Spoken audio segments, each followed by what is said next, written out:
नमस्कार प्रिय विद्यार्थियों, प्रिय साथियों, देखिएगा आप सभी को तहे से शुक्रिया।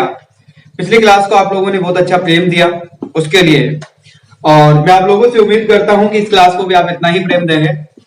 मैं आप लोगों से फिर अनुरोध करना चाहता हूं कि आपके सभी साथियों तक शेयर करने की आप लोग थोड़ा सा कष्ट करें कि सभी साथियों तक आप लोग शेयर करें, ठीक है साथियों। देखिएगा हम पिछली क्लास में जो है तुगलक वंश कंप्लीट कर चुके थे, और तुगलक वंश कंप्लीट होने के बाद में यानी कि तुगलक वंश का फिरोज शाह तुगलक था, और फिरोज शाह तुगलक को खिजर खां ने अपना पुत्र समान माना था, और पुत्र समान मान के उसके साथ में उसने धोखा कर दिया था। और धोखा करने के बाद में कौन शासक बन जाता है? खिजर का शासक बन जाता है। और खिजर खां ने किस वंश की स्थापना की? तो बेटा सैयद वंश की स्थापना किसने की? खिजर खां ने की थी, ठीक है।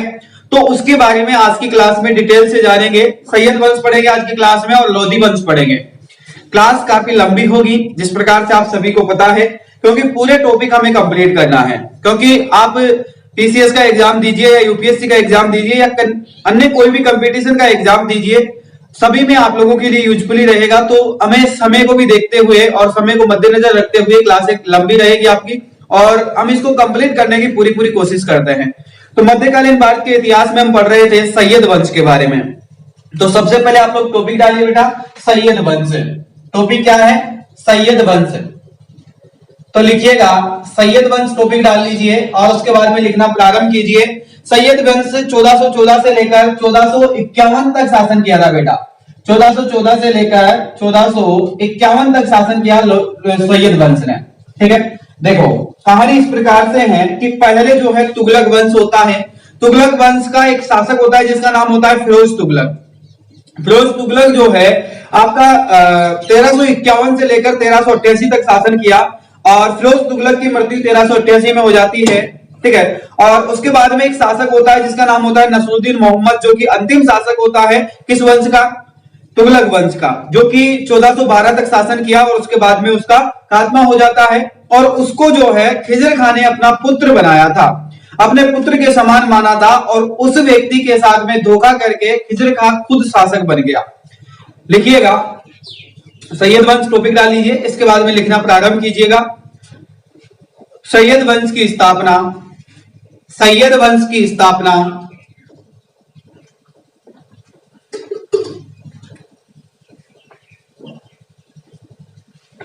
1414 में।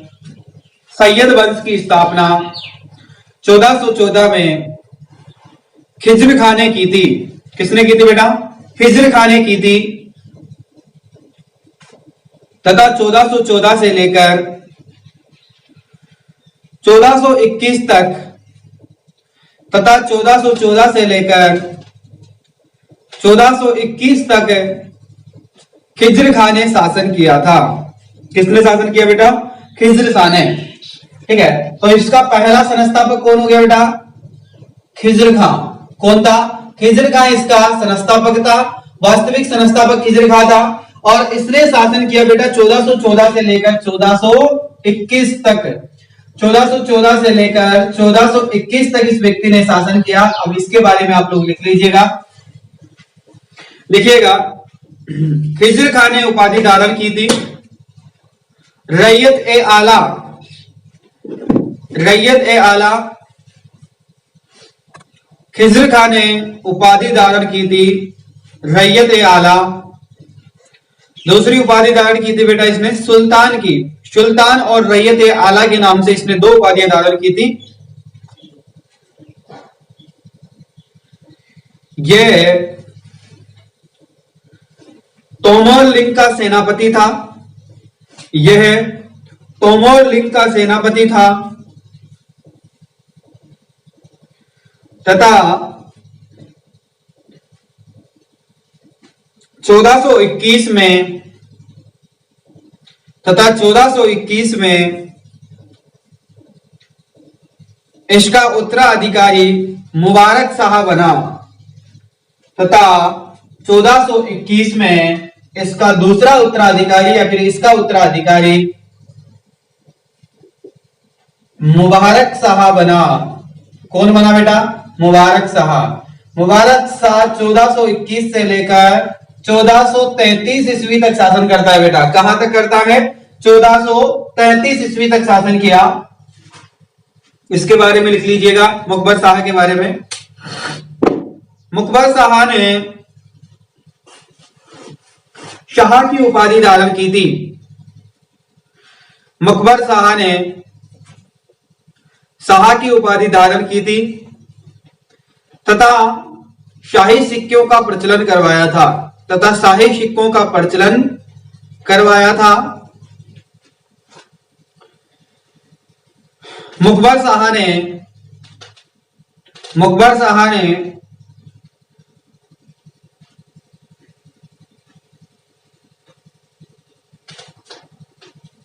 मुबारकबाद नगर बसाया था। मुबारक शाह ने मुबारकबाद नगर बसाया था तथा तारिक ए मुकबर शाह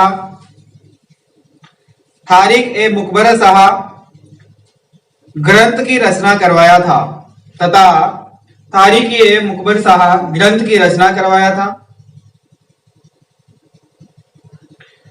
तथा 1433 में इसका उत्तराधिकारी मोहम्मद शाह बनता है। 1433 में इसका उत्तराधिकारी कौन बनता है बेटा? मोहम्मद शाह बनता है, जो कि 1433 से लेकर 1445 तक शासन करता है बेटा। कहां तक? 1445 ईस्वी तक शासन किया। इसके बारे में लिख लीजिएगा, छोटा सा है सैयद वंश, ज्यादा बड़ा नहीं है। मोहम्मद शाह का वास्तविक नाम था मोहम्मद बानी फिरोज खां। मोहम्मद शाह का वास्तविक नाम था मोहम्मद बानी फरीद खां।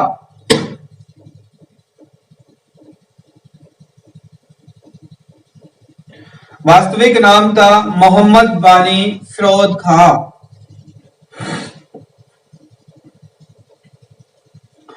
मोहम्मद शाह को बहलोल लोधी ने अपने पुत्र के समान माना। मोहम्मद शाह को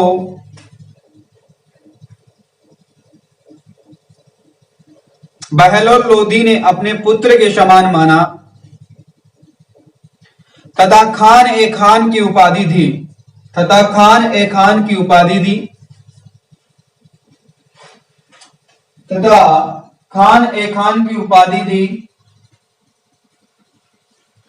वह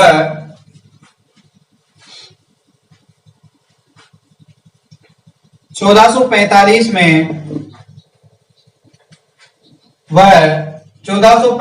में इसका उत्तराधिकारी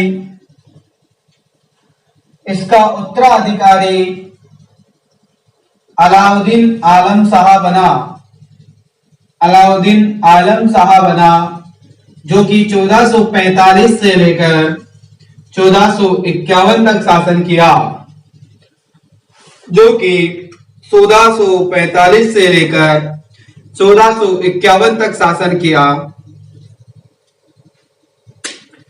सैयद वंश का अंतिम शासक था अलाउद्दीन आलम शाह। सैयद वंश का अंतिम शासक था अलाउद्दीन आलम शाह, जो कि 1445 से लेकर 1451 तक क्या किया था बेटा? शासन किया था। ठीक है, तो ये कहानी रही है इनकी। ठीक है, चलिएगा अब अपन बात करते हैं। इसके बाद में बहलोल लोधी ने अपने पुत्र के समान मान लिया था, इसकी कहानी अब मैं आपको बताता हूं। देखिए, जिस प्रकार से तुगलक वंश का अंतिम शासक था नसरुद्दीन मोहम्मद, और नसरुद्दीन मोहम्मद तुगलक वंश का अंतिम शासक हुआ, 1412 में मारा गया। इसके बाद में 1414 में सैयद वंश आया। सैयद वंश की स्थापना खिजर खां ने की। खिजर खां जो था वो एक तमरुल लिंग का जो सेनापति था, ये तमरुल लिंग का सेनापति था, और उसी के साथ में इसने क्या है अपने राजा से, अपने शासक से गद्दारी करी, और उसके बाद में ये खुद शासक बन गया। ये 1414 के अंदर जो है सैयद वंश की स्थापना कर देता है। 1451 तक ये चलता है। इसके अंदर देखिएगा 3-4 शासक होते हैं मुख्य रूप से। जिस प्रकार से पहला शासक होता है खिज्र खां, और खिज्र खां जो है 1414 में अपने शासक से गद्दारी कर शासक बनता है। तो ये शासक बन जाने के बाद में 1414 से लेकर 1421 यानी कि 5 साल के अंदर ये भी सिमट गया। इसके बाद में 5 साल बाद में जो है, जिस प्रकार से 1421 के अंदर मुकबर शाह जो है या मुबारक शाह जो है शासक बनता है, और मुबारक शाह ने शाह की उपाधि धारण की, शाह नाम से सिक्के चलाए, और इसके बाद में ज्यादा इसका कोई उपलब्धि हासिल नहीं थी। 1421 से 1433 के बीच में ये भी सिमट गया। 1433 में इसको सिमटने के बाद में जो है मोहम्मद शाह शासक बनता है, जो 1433 से लेकर 1445 तक शासन करता है। ये भी बेचारा काफी कम समय तक शासन कर पाता है, इसके बाद में ये भी खत्म हो जाता है। इसके बाद में यहाँ पर एक व्यक्ति की एंट्री हो जाती है जिसका नाम होता है बहलोल लोदी, और बहलोल लोदी ने इस व्यक्ति को अपने पुत्र के समान मान लिया। कौन था? बहलोल लोदी।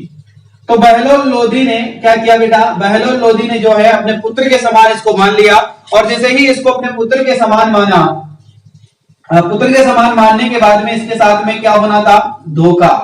तो बहलोल लोदी ने क्या कर दिया? इसके साथ में धोखा कर दिया।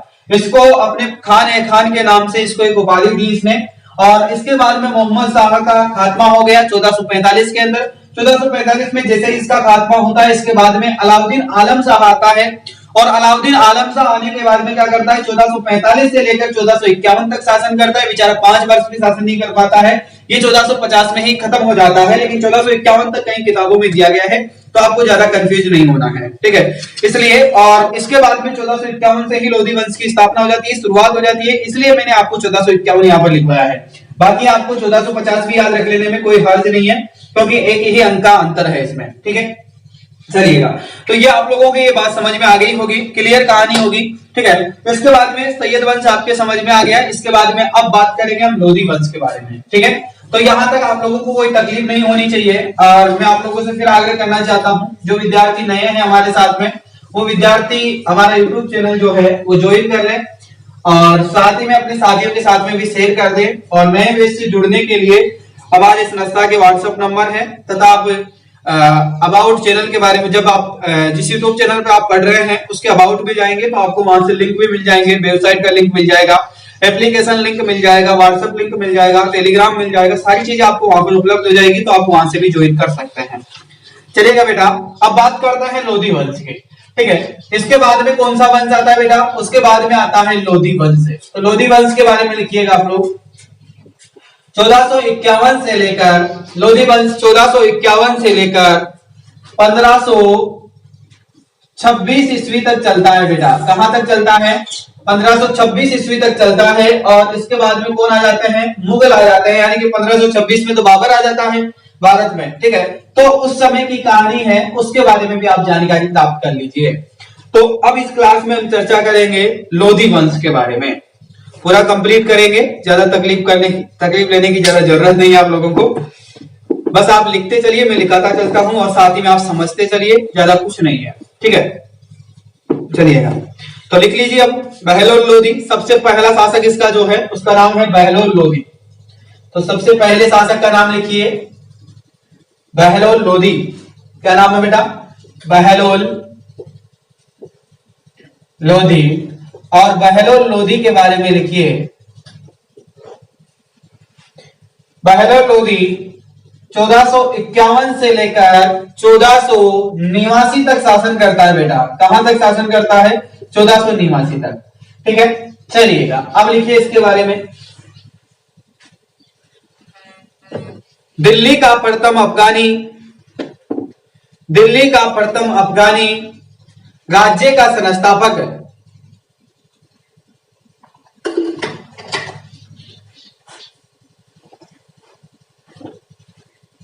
दिल्ली के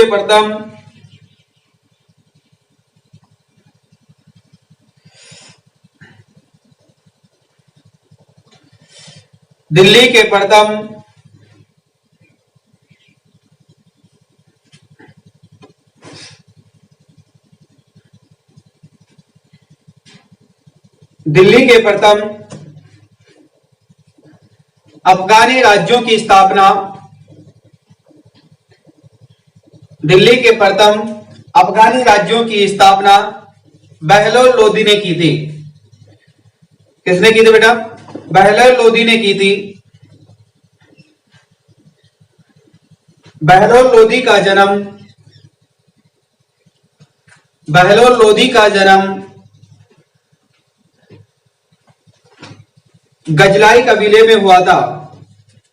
बहलोल लोदी का जन्म गजलाई कबीले में हुआ था। गजलाई के एक कबीले में हुआ था और एक कबीला है, उसकी शाखा है जिसका नाम है साहूखेल। साहूखेल शाखा में हुआ था। कहां पर हुआ था बेटा? साहूखेल। ठीक है, साहूखेल शाखा थी, एक परिवार था ये, और उसके अंदर इसका जन्म हुआ था। देखिएगा, दिल्ली का प्रथम अफगानी राज्य का संस्थापक था बहलोल लोदी। पहला था ये अफगानी, है ना। तो पहला अफगानी था जो कि राज्य का संस्थापक बना, सबसे पहले भारत पर आया और भारत पर आकर इसने शासन किया, तो ये अफगानी था। ठीक है, तो बहलोल लोदी का जन्म जो है गजलाई एक जगह है, तो गजलाई के पास ही में एक कबीला था और उस एक कबीले का एक शाखा थी जिसका नाम था साहूखेल, और साहूखेल में इसका जन्म हुआ था बेटा। लिखिएगा, 1451 में बहलोल लोदी ने गाजी की उपाधि धारण की थी। 1451 में बहलोल लोदी ने गाजी की उपाधि धारण की थी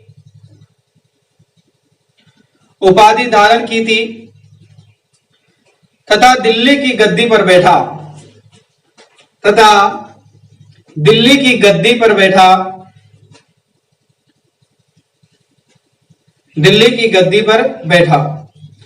सरदारों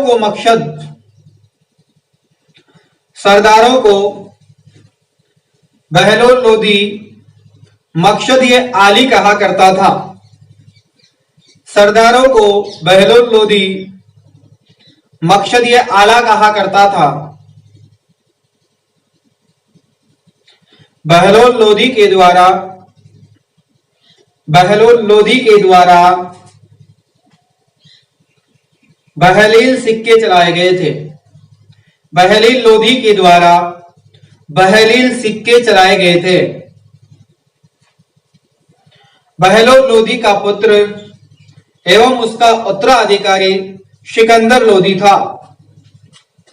बहलोल लोदी का पुत्र एवं उसका उत्तराधिकारी सिकंदर लोदी था। कौन था बेटा? सिकंदर लोदी था।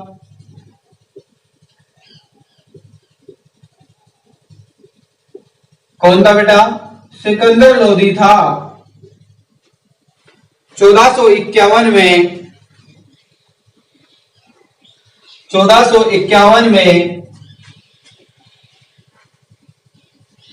1451 से लेकर 1489 तक बहलोल लोदी ने शासन किया तथा 1489 में सिकंदर लोदी दिल्ली की राजगद्दी पर बैठा तथा 1789 में सिकंदर लोदी दिल्ली की राजगद्दी पर बैठा।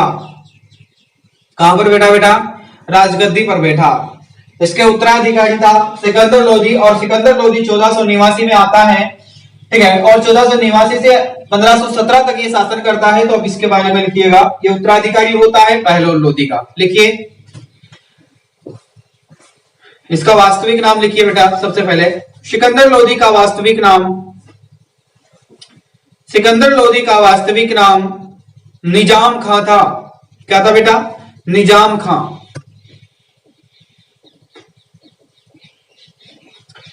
सिकंदर ने सबसे पहले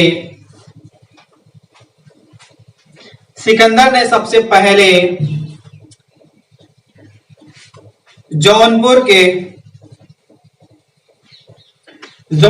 के कुशन शाह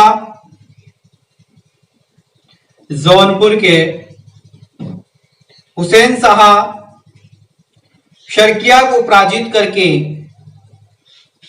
शाह शर्किया को पराजित करके सिकंदर ने बिहार तथा निर्भूति को दिल्ली में मिला लिया था।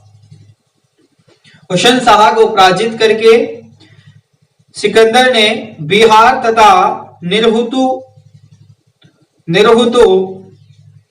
को दिल्ली में मिला लिया। सिकंदर लोदी ने 1504 में आगरा बसाया। सिकंदर लोदी ने 1504 में आगरा बसाया तथा बाद में आगरा को राजधानी बना दिया।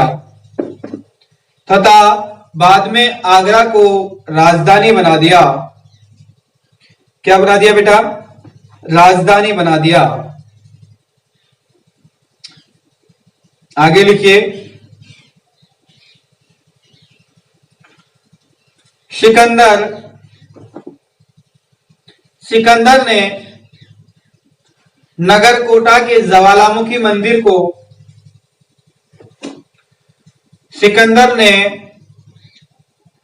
नगरकोटा की ज्वालामुखी मंदिर की मूर्ति को तोड़कर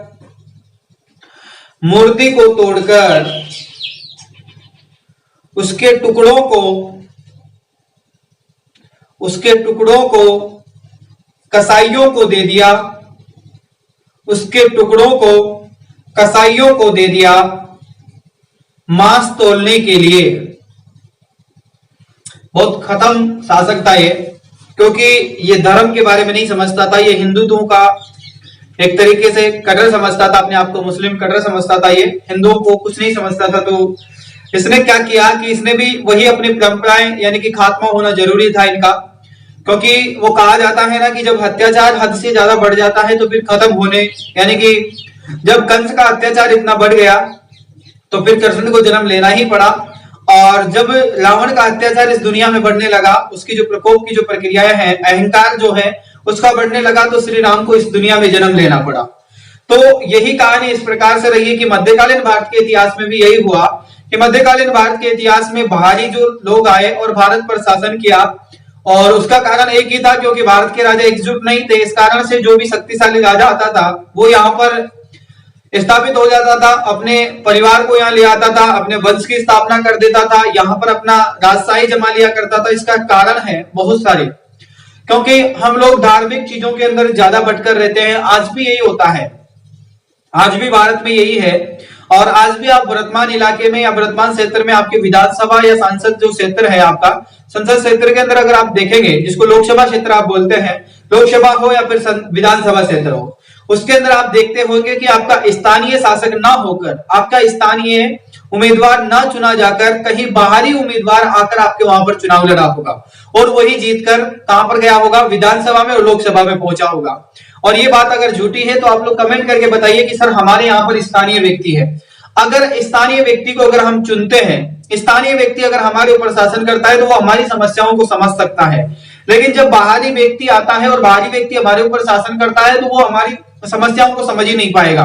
ठीक है, आप कई बार समझाइए, वो नहीं समझ पाएगा। वो तो कहने का मतलब यही हो गया कि एक बार जो है बिहार के अंदर जो है इंदिरा गांधी की रैली थी, और इंदिरा गांधी की रैली थी तो उस समय क्या हुआ कि इंदिरा गांधी ने अपने मंच पर भाषण दे रही थी, तो वहां पर लोगों ने बताया कि मैडम यहाँ पर इतनी बड़ी समस्या है। उनके पीओ ने बताया कि मैडम यहाँ पर एक इतनी बड़ी समस्या है कि लोगों को जो है 2 वक्त की रोटी भी लाल मिर्ची के साथ में नसीब नहीं होती है। तो वहीं पर इंदिरा गांधी ने कहा, डायरेक्ट कहा कि जब ये किसान अगर लाल मिर्ची ही इनको उपलब्ध नहीं हो रही है तो किसान लोग क्या कर रहे हैं कि मैम किसान लोग पैदा करते हैं लेकिन नहीं उपलब्ध हो पा रही है। कहने का मतलब ये था कि गरीबी की हालत अत्यधिक थी, लेकिन उन्होंने सीधा बोला कि जब किसान को लाल मिर्ची ही नसीब नहीं हो रही है तो किसान लोग हरी मिर्ची क्यों बोलते हैं, लाल मिर्ची क्यों नहीं बोले थे।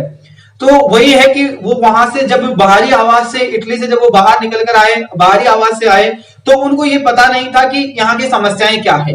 तो स्थानीय समस्याओं से जुड़ने के लिए और स्थानीय समस्याओं को समझने के लिए स्थानीय लोग होना जरूरी था। अब यहाँ पर भारत के ऊपर मैं बात कर रहा था मध्यकालीन भारत के इतिहास की। मध्यकालीन भारत के इतिहास में भी यही हुआ कि सिकंदर से पहले कई शासक हुए, यहाँ पर पहले हिंदू शासक थे। हिंदू शासक क्या करते थे, अपनी मूर्तियां, मंदिर यानी कि मंदिरों की स्थापना करते थे, मूर्तियों को सजावट करते थे, मंदिरों का निर्माण करवाते थे। ठीक है, तो हिंदू शासकों का ये काम था, क्योंकि वो उस चीज को समझते थे। लेकिन जैसे ही हिंदू शासकों को खात्मा हुआ और जैसे ही बाहरी शक्तियां आकर भारत पर शासन करने लगी, तो उन्होंने सबसे पहले उन मंदिरों को लूटा, उनको तोड़ा। तो सिकंदर ने भी क्या किया, सबसे पहले नगरकोटा, एक इसका क्षेत्र था जिसके अंदर आता था नगरकोटा। नगरकोटा की ज्वालामुखी मंदिर था, और ज्वालामुखी मंदिर की मूर्ति जो थी उसको तोड़कर उसके टुकड़े जो थे, उस मूर्ति के जो टुकड़े थे वो कसाईयों को भेज दिया उसने। किस लिए? कि इनसे मांस तोला जाएगा। ठीक है, तो मांस तोलने के लिए उस मूर्ति के टुकड़ों को कहां पर भेज दिया? कसाईयों के पास में भेज दिया। तो इस प्रकार का क्रूर शासक भी देखने को मिलता है। तो यही बात है कि जब तक आपके ऊपर, यानी कि आप खुद स्थानीय लोगों को नहीं चुनेंगे, तो आपके ऊपर दूसरे लोग हावी रहेंगे। यहां पर यही हुआ। इसके बाद में लिखिएगा, फिर देखिएगा इसने क्या किया।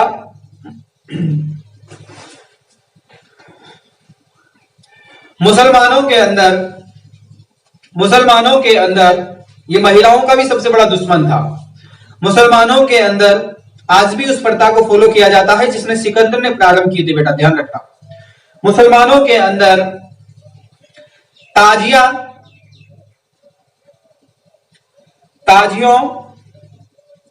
स्त्रियों को, यानी कि जिनका निकाह हो चुका है, जिनकी उम्र 13 साल से ऊपर हो चुकी है, उन महिलाओं की बात कर रहा हूं मैं। तो ताजिया महिलाओं को या स्त्रियों को पीर एवं संतों की दरगाहों पर जाना, जाने से सख्त पाबंदी लगा दी थी। स्त्रियों को पीर एवं संतों की मजार पर जाने पर सख्त पाबंदी लगा दी गई थी। तो देखिएगा, ताजिए स्त्रियों के साथ में भी यही हुआ कि जो मुस्लिम महिलाएं थी उनके साथ में भी सिकंदर ने यही किया कि उसने पीर और संतों की जो मजार होती है उस पर जाने के लिए उन लोगों ने क्या लगा दी? पाबंदी लगा दी थी। ठीक है, तो पाबंदी कर दिया गया। और उसके बाद में लिखिएगा 1506 में कुतुब मीनार 1506 में कुतुब मीनार का निर्माण करवाया। 1506 में सिकंदर ने कुतुब मीनार की मरम्मत करवाई दोबारा। ठीक है, यानी कि निर्माण तो पहले हो चुका था, तो कुतुब मीनार का इन्होंने मरम्मत करवाई थी। सॉरी, 1506 में। कुतुब मीनार की वर्तमान समय में ऊंचाई 234 फुट है। बेटा कितनी है? 234 फीट है। कितनी है? 234 फीट। लिखिएगा सिकंदर ने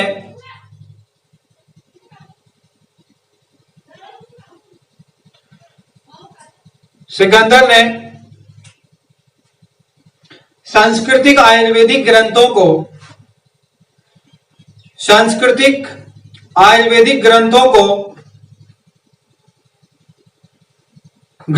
को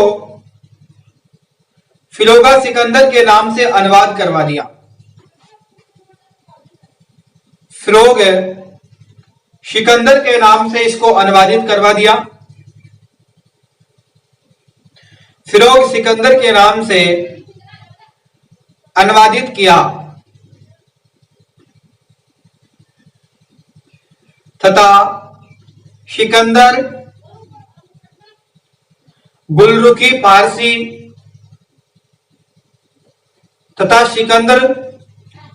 गुलरुखी फारसी कविताओं लिखने का बड़ा शौकीन था, और इन्होंने कई सारी फारसी में गुलरुखी कविताएं भी लिखी है। सिकंदर एक ऐसा शासक था जो अपनी चेहरे की रौनक तथा अपनी उम्र को छिपाने के लिए दाढ़ी नहीं रखता था। क्या नहीं रखता था बेटा? दाढ़ी नहीं रख सकता था। ये इंपॉर्टेंट टॉपिक है, ध्यान रखना, क्योंकि अपनी कहने का मतलब ये था कि सिकंदर जो था, पहली बात तो ये था कि ये एक ऐसा शासक था जो कि महिला शक्ति में भी ज्यादा लीन था, यानी कि महिलाओं का शौकीन भी था, परियों की बातें करता था, उनके ख्वाब देखा करता था, और इस प्रकार की इसकी बहुत सारी प्रतिक्रियाएं भी देखने की मिली है, जिनको यहाँ पर वार्तालाप नहीं करेंगे क्योंकि इतना जरूरी नहीं है। लेकिन कभी अगर आपने मेंस, अगर ऑप्शनल, आप अगर यूपीएससी के अंदर ऑप्शनल सब्जेक्ट अगर आप इतिहास लेते हैं, तब आपको इन चीजों को पढ़ना होगा, और तब आप इसके जीवन प्रक्रिया को पढ़ेंगे तो आपको लगेगा कि वाकई में ये एक शासक नहीं था, बल्कि एक हैवानियत की हद भी पार कर देता था कभी कभी। ऐसी किताबें इनके बारे में लिखी गई है, तो उन पर अब बात ना करके लिखिएगा। सिकंदर लोदी का उत्तराधिकारी इब्राहिम लोदी बना 1517 में। सिकंदर लोदी का उत्तराधिकारी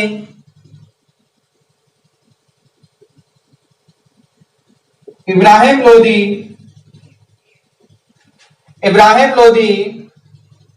बना 1517 में। कब बना बेटा? 1517 में बना। इसके बारे में लिखिएगा। तो ये थी सिकंदर लोदी की कहानी। अब पढ़ेंगे इब्राहिम लोदी की कहानी। तो इब्राहिम लोदी टॉपिक डालिए सबसे पहले। तो इसने 1517 से लेकर 1526 ईस्वी तक शासन किया बेटा, तो इसके बारे में लिखिएगा। सिकंदर लोदी का उत्तराधिकारी इब्राहिम लोदी था, जो कि 1517 से लेकर इब्राहिम लोदी ने 1517 से लेकर 1526 तक शासन किया। इब्राहिम लोदी ने 1517 से लेकर 1526 ईस्वी तक शासन किया। लिखिएगा आप सबसे पहले। इनका बहुत बड़ा वंश था, उसके बारे में भी लिख लीजिएगा आप थोड़ा सा। अब देखिए, यहां पर कहानी ये थी कि इब्राहिम लोदी जैसे ही शासक बनता है, और उसी समय की कहानी है कि इनका एक चाचा था, और इब्राहिम लोदी का एक चाचा था जिसका नाम था आलम का। चलिए इसके बारे में आप लिखो फिर, क्योंकि आपको याद नहीं रहेगा। वैसे पहले मैं आपको लिखवा देता हूं, फिर समझा दूंगा। बाबर को भारत पर आक्रमण करने के लिए बाबर को भारत पर आक्रमण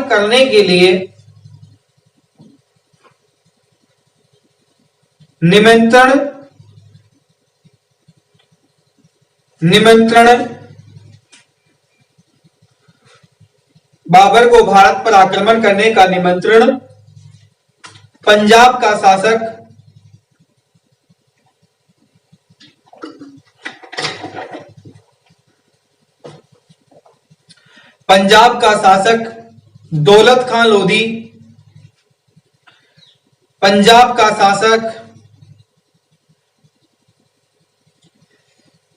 दौलत खान लोधी, एवं इब्राहिम लोदी का चाचा आलम खान ने इब्राहिम लोदी का चाचा आलम खान ने दिया था। देखिए बेटा, कहानी एक अलग मोड़ लेती है यहां पर आकर, क्योंकि इब्राहिम लोदी जो है किसके बाद में, यानी कि सिकंदर लोदी के बाद में इब्राहिम लोदी शासक बन जाता है। और शासक बन जाने के बाद में यही होता है कि जिस प्रकार से हिंदुओं में भी अपने जातीय दुश्मन ना होकर पारिवारिक दुश्मन भी होते हैं, तो जब भी राजनीति हो या फिर शासन हो, राजनीति और राजगद्दी में इतना सा ही फर्क है। आज वर्तमान समय की राजनीति अगर आप देखेंगे तो आपके परिवार से ही आपके दुश्मन होते हैं, और राजगद्दी की बात करोगे तब भी परिवार में से ही दुश्मन होते हैं। अगर आप लीडरशिप क्वालिटी के आदमी हो तब भी आपके परिवार में से, आप ही के रिलेशन में से आपके दुश्मन होंगे, जो आपको खात्मा करवा देंगे, आपको मरवा देंगे। ठीक है, तो यही इसके साथ में हुआ, क्योंकि सिकंदर लोदी तो बहुत प्रतापी शासक था। वो अपने भोग विलास की वस्तुओं को छोड़कर भी वो अन्य चीजों पर भी ध्यान देता था। ठीक है, तो उसके सामने तो इसके तथ्य चले नहीं, और कैसे भी करवा के इन्होंने सिकंदर लोदी को मरवाया। और उसके बाद में इन्होंने सोचा, जो कि दौलत खान लोधी, जो कि पंजाब का शासन संभाल रखा था उस समय, और इनका चाचा था जिसका नाम था आलम खान। चाचा ने सोचा कि अपना बेटा शासक बन जाएगा, लेकिन बेटा की जगह उसने क्या कर दिया, अपना उत्तराधिकारी जो है इब्राहिम लोदी को बनाकर चला गया। इब्राहिम लोदी जैसे ही शासक बना, तो इब्राहिम लोदी शासक बनने के बावजूद इन लोगों ने सोचा कि इब्राहिम लोदी अभी क्या है, यानी कि इसकी उम्र कम है और ये शासक को संभालने में ऐसा नहीं है कि जिस प्रकार से अभी वर्तमान समय की बात करो आप, ऐसा नहीं है कि जिस प्रकार से आप सबसे पहले दिन गए, जैसे आप यूपीएससी में सिलेक्ट हुए उसके बाद में सबसे पहले आप डिस्ट्रिक्ट में पहुंचे, पहले ही दिन यहाँ पर पहले ही दिन आपके क्षेत्र में जो है कोई इतनी बड़ी घटना घटित हो गई, हिंदू मुस्लिम विवाद हो गया या फिर धर्म को लेकर लड़ाई हो गई या किसी अन्य मामले को लेकर लड़ाई हो गई। अब आप जैसे ही यानी कि जैसे ही आप वहां पर पहुंचे उसके बाद में आप उस मौके पर पहुंचेंगे तो आपको वहां की किसी भी चीज के बारे में, किसी भी व्यवस्था के बारे में पता नहीं होता है, क्योंकि इन सब चीजों को सीखने के लिए कम से कम समय एक छोटा सा डिस्ट्रिक्ट की समस्याओं को तथा वहां की शासन प्रणाली को तथा वहां के लोगों को समझने के लिए लगभग जो है एक सिविल सेवक को लगभग 1 महीने से 2 महीने के मध्य का समय लग जाता है। लेकिन सरकार का मानना है और विशेषज्ञ लोगों का मानना है कि जो विद्यार्थी या फिर जो स्टूडेंट यूपीएससी क्लियर कर आता है, जो प्रीलिम्स एग्जाम क्वालिफाई करके आता है, मेंस करके आता है, उसके बाद में इंटरव्यू, इन 3 स्टेप से अगर कोई व्यक्ति गुजर कर आता है तो निश्चित तौर से उसकी मेंटल एबिलिटी जो होती है वो बहुत तीव्रता से हर चीज को समझना, हर समस्या का समाधान निकालने वाली होती है। इसलिए लोगों का मानना होता है कि मात्र 3 दिन के लिए एक सिविल सेवक जो है 3 दिन अगर डिस्ट्रिक्ट में चला जाए तो 3 दिन में उसकी समस्याओं का समाधान, साथ ही में समस्याओं का समाधान तथा वहां की जो शासन प्रणाली है उसको समझ जाता है। देखिए उसी समय की बात करता हूं मैं। पहले मैं आपको वर्तमान समय के स्वरूपों के बारे में बात करता हूं। जैसे आप एक सिविल सेवक बनकर गए, सिविल सेवक बनने के बाद में आपके नीचे के अधिकारी किस प्रकार से भ्रष्ट अधिकारी है या नहीं है, ये आपको पता नहीं है। अब ट्रांसफर ऐसी स्थिति में किया जाता है जैसे कोई आईपीएस होता है या फिर कोई आईएएस होता है, तो कलेक्टर या आईपीएस का मुद्दे का जब भी ट्रांसफर किया जाता है जब वो राजनीतिक भिड़ंती यानी कि राजनीतिक चक्की के अंदर पिस जाता है। राजनीतिक भिड़ंती का मतलब है कि कोई विधायक से वो हट गया या कोई सांसद से वो हट गया, तो उसके बाद में या फिर वो उसने गलत काम करना चाह रहा था विधायक या सांसद, तो उसको उसके काम में उसने टांग अड़ा दी, तब उसका ट्रांसफर होता है। चलिए उसका ट्रांसफर अगर सत्य पर चलेगा तो ट्रांसफर हो जाएगा, अगर झूठ पर चलने वाला होगा तो अपनी तिजोरी भर लेता है। जब सत्य पर चलने वाले व्यक्ति का ट्रांसफर कर दिया जाता है तो उसके पश्चात ही वहां पर नया एसडीएम या कलेक्टर होता है या फिर आईपीएस होता है, वो आता है तो उसको पहले यानी कि वो व्यवस्था को समझता है। पहले उसका काम क्या होता है, यानी कि पहले वो कानून का जानकार तो होता है लेकिन अपनी व्यवस्था को तथा अपने प्रशासन में कौन सा व्यक्ति किस कार्य से किस व्यक्ति का समर्थन कर रहा है, किस प्रवृत्ति का व्यक्ति है, किस प्रकार से बात की जानी चाहिए, उन सब चीजों को समझने में वक्त लगता है ना।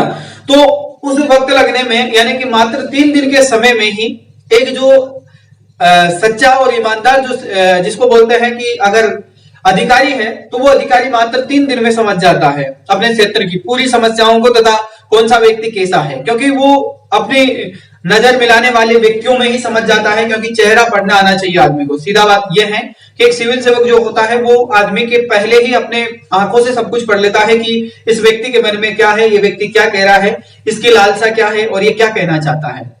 तो इस प्रकार का व्यक्तित्व गुण का भाव जो है एक सिविल सेवक विद्यार्थी में ही आपको देखने को मिलेगा या फिर आपको एक शिक्षक की नजरों में ही देखने को मिलेगा, क्योंकि शिक्षक भी जो है हर विद्यार्थी की फीलिंग्स जो है पहले ही समझ जाता है, उसका चेहरा देख के पता लगा लेता है कि इसमें क्या प्रवृत्ति है क्या नहीं है।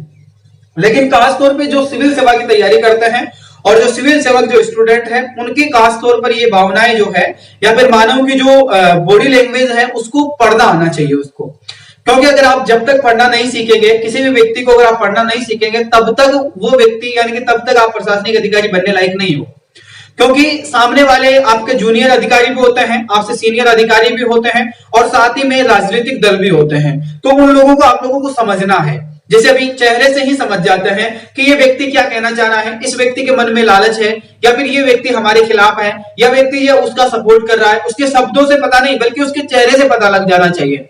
तो ये होती है एक मेंटल एबिलिटी जो कि एक किस में पाई जाती है, एक सिविल सेवक एक्सपीरियंस में पाई जाती है। और एक सिविल सेवा की जो तैयारी करता है उस व्यक्ति को इस बात का विशेष ध्यान रखना है और उसको साइकोलॉजी, व्यक्ति की साइकोलॉजी और बॉडी लैंग्वेज पढ़ना आना चाहिए। तो आप लोग इस पर भी प्रयास किया करो, क्योंकि आपको कई बार पता चलेगा, जैसे आप बिना मतलब किसी पे गौर मत किया करो, लेकिन फिर भी जैसे आपके सामने कोई व्यक्ति आता है, आपसे कोई बात करता है, जैसे उसमें कोई मतलब कोई स्वार्थ छिपा हुआ है तो आपसे अधिक मधुर बातें करता है, तो उसको आप पढ़ने की कोशिश करो। जैसे आप पढ़ते हैं उसके बाद में उस पर आप अनुमान लगा लो कि ये व्यक्ति ये कहना चाहता है और ये इस प्रवृत्ति का व्यक्ति है। उसके बाद में कुछ समय पश्चात आपको उसका नतीजा मिल जाएगा। ठीक है, तो इस प्रकार से होना चाहिए। तो यहां पर भी यही हुआ कि इब्राहिम लोदी जो है उसको काफी समय लग गया अपने प्रशासन को संभालने के लिए, क्योंकि पहले ऐसा तो होता नहीं था कि सिविल सेवा का एग्जाम होने के बाद में दूसरा कलेक्टर बैठा दिया जाएगा। कानून कोई था नहीं, क्योंकि वहां पर वही अमीर व्यक्ति हुआ करते थे, दरबार हुआ करता था, उसमें राजा की गद्दी पर बैठ गया। उसके बाद में उनके सारे लोगों को समझाना, अपना कौन है पराया कौन है, इन चीजों का पता लगाना बड़ा मुश्किल होता है, क्योंकि एक परिवार में रहने के साथ में ऐसा नहीं हो सकता। तो परिवार में इन चीजों को समझना बड़ा मुश्किल हो जाता है। आप बाहरी व्यक्ति को तो समझ जाते हैं, लेकिन परिवार में ऐसी बातों को नहीं समझ पाते हैं। ठीक है, तो इब्राहिम लोदी के साथ में यही हुआ। अपने चाचा ने और दौलत खान लोदी ने दोनों ने मिलकर क्या कर दिया, अकबर को इसको बाबर को निमंत्रण कर दिया कि आप भारत पे आओ और इस पर क्या करो, आक्रमण करो। ठीक है, अब बाबर आता है। अब देखो सबसे पहले क्या होता है, इब्राहिम लोदी एवं बाबर के मध्य, इब्राहिम लोदी एवं बाबर के मध्य 21 अप्रैल 1526 को 21 अप्रैल 1526 को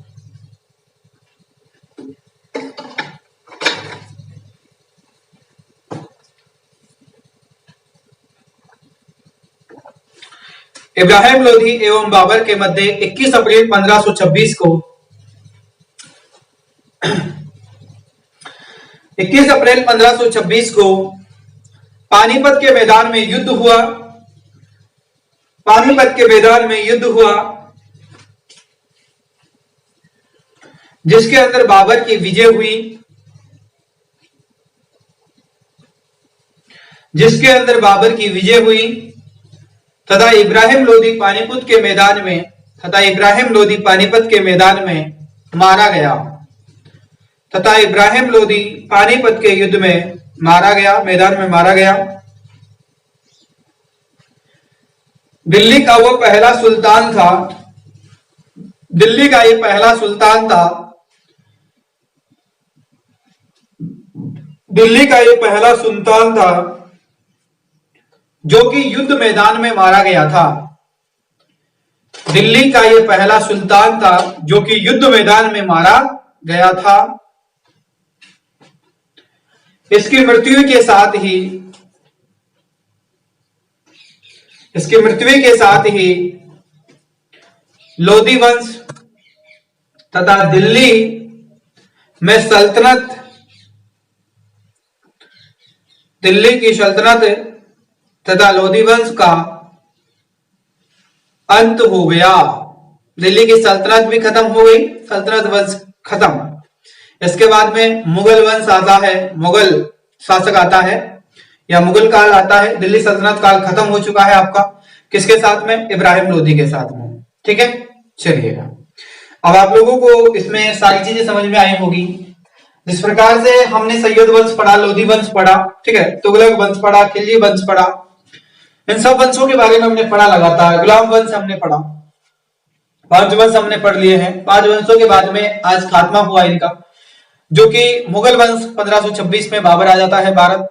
पानीपत के युद्ध के मैदान में इसको हरा दिया जाता है, इसको मार दिया जाता है, इसके बाद में सब खत्म हो जाता है। और फिर मुगल राजगद्दी, यानी कि जब बाबर जो है राजगद्दी पर बैठते हैं, तो मुगलों का राज आ जाता है 1526 में। तो ये कहानी इस प्रकार से रही कि लोदी वंश में सबसे पहले स्थापना करने वाले बहलोल लोदी रहे, जो कि 1451 से लेकर 1489 तक रहे। उसके बाद में ये प्रथम अफगानी व्यक्ति था, जो कि शाहूकुल परिवार में इसका जन्म हुआ था और वहां से आकर ये दिल्ली पर शासन करता है। इसके बाद में इसका उत्तराधिकारी होता है सिकंदर लोदी, और सिकंदर लोदी का उत्तराधिकारी होता है इब्राहिम लोदी। इन तीनों शासकों का समय अवधि ही लोदी वंश का अंत हो जाता है। तो ये सैयद वंश और ये लोदी वंश था। सिकंदर लोदी की बात करें तो 1489 से लेकर 1517 तक शासन किया। इसके बाद में इब्राहिम लोदी ने 1517 से लेकर 1526 तक शासन किया। तो इन दोनों की कहानियां ये रही है, ये दोनों वंश समाप्त हो चुके हैं। इसके बाद में ही दिल्ली का सल्तनत काल का भी क्या हो चुका है, दिल्ली की सल्तनत काल, दिल्ली का सल्तनत काल भी क्या हो गया, समाप्त हो गया है इन्हीं के साथ में। ठीक है, तो द एंड हो चुका है इस फिल्म का। अगली फिल्म आपकी जो है मुगलों पर रहने वाली है, और मुगलों के बारे में अगली क्लास में हम चर्चा करेंगे, मुगल वंश। तो टॉपिक डालिएगा मुगल वंश, और जल्दी ही मध्यकालीन भारत का इतिहास समाप्त करके आधुनिक भारत का इतिहास प्रारंभ करेंगे। तो आप सभी लोगों को ये क्लास कैसी रही, आप लोग सभी लोग जो है कमेंट करके बताएं। और आज की क्लास के मैं कोड कमेंट करता हूं ताकि आप लोगों का मुझे पता चले कि किस विद्यार्थी ने पूरी क्लास ली है या नहीं ली है। तो आज की क्लास का टॉपिक है 1526 कोड है। तो सभी विद्यार्थी जो है 1526 कोड लिखकर क्या करें, कमेंट करें। साथ ही में एक प्रश्न का जवाब भी दे, सल्तनत काल की शुरुआत कहां से होती है, कौन से वर्ष से होती है, इसका जवाब भी आप लोग मुझे देंगे। सल्तनत काल का अंत 1526 में होता है, याद रखना। अंतिम शासक इब्राहिम लोदी होता है, लेकिन शुरुआत कौन से सन से होती है तो ये लोग आप लोग मुझे जवाब देंगे, ठीक है। तो कौन से सन से सल्तनत काल की शुरुआत हुई है उसके बारे में आप लोग कमेंट करेंगे, ठीक है। चलिएगा, और आप लोगों से अनुरोध है कि आप लोग शेयर करें आपके साथियों के साथ में, और अन्य विद्यार्थियों को भी जोड़ने की कोशिश करें ताकि सभी लोगों को फायदा हो सके। और साथ ही में बैच ज्वाइन करने के लिए आप लोगों को मैं फिर अनुरोध कर रहा हूं कि आप व्हाट्सएप नंबरों पर संपर्क कर सकते हैं, और संपर्क करने के पश्चात आप लोग बैच ज्वाइन कर सकते हैं। और जो विद्यार्थी एनसीईआरटी बुक का बैच ज्वाइन करना चाहते हैं उनके लिए हमेशा उपलब्ध है, कभी भी आप ज्वाइन कर सकते हैं, ठीक है। और आप लोगों से अनिवार्य रूप से मैं अनुरोध करता हूं कि जिन विद्यार्थियों को पढ़ने की इच्छा है और पढ़ने का मन है वो विद्यार्थी अच्छे से पढ़े, क्योंकि ये सर्दी का समय है और इस समय ही आपकी स्टडी अच्छी होगी। इसके पश्चात तो आप पढ़ ही नहीं पाएंगे। गर्मी और बरसात में कभी नहीं पढ़ पाते, क्योंकि बरसात के समय लाइट परेशान करती है, तो गर्मी के समय जो है गर्मी परेशान करती है, तो दोनों ही परिस्थिति में आप नहीं पढ़ पाएंगे। लेकिन एक सर्दी ऐसा समय होता है जिसमें विद्यार्थी जीवन का सबसे अच्छा समय होता है। आराम से अपने बिस्तर में रहिए, आराम से। आज तो ऑनलाइन माध्यम हो गया, आपको कहीं जाने की जरूरत ही नहीं है। पहले तो सर्दी में क्लास अटेंड करना पड़ता था, वहां पर जाना होता था, मुंह धोना होता था, हाथ धोना होता था, वहां सर्दी में जाना पड़ता था। आज वो भी नहीं है। सुबह उठिए, आराम से अपना मुंह हाथ फेर धोइए, अपना चाय कॉफी पीजिए, अपना व्यायाम वगैरह वगैरह करके उसके बाद में आप बिस्तर में वापस जाइए, और आराम से बिस्तर में जाकर आप आराम से क्लास अटेंड करिए। रात में भी आप काफी समय तक, काफी लंबे समय तक क्लासे ले सकते हैं बिस्तर में जाकर, कोई दिक्कत नहीं है, ठीक है। चलिएगा, तो ऑनलाइन माध्यम आप लोगों के लिए गोल्ड चांस और गोल्ड के समान ही जो है साबित हुआ है, तो आप लोग इसका पूरा पूरा फायदा उठाएं। मुझे उम्मीद है आप लोग पूरा फायदा उठाएंगे। फिर आप लोगों से मैं अगली क्लास में मुलाकात करता हूं, तब तक के लिए आप सभी मुझे अनुमति देंगे। क्लास कैसी रही, आप लोगों के कमेंट ही मेरे लिए मोटिवेट का काम करते हैं और मोटिवेशनल का काम करते हैं। तो आप सभी लोगों का तहे दिल से शुक्रिया और धन्यवाद क्लास लास्ट तक देखने के लिए। चलिएगा, अब आप लोगों से मैं विदा लेता हूं, फिर अगली क्लास में मुलाकात करेंगे। तब तक के लिए जय हिंद, जय भारत। मिलते हैं अगली क्लास में।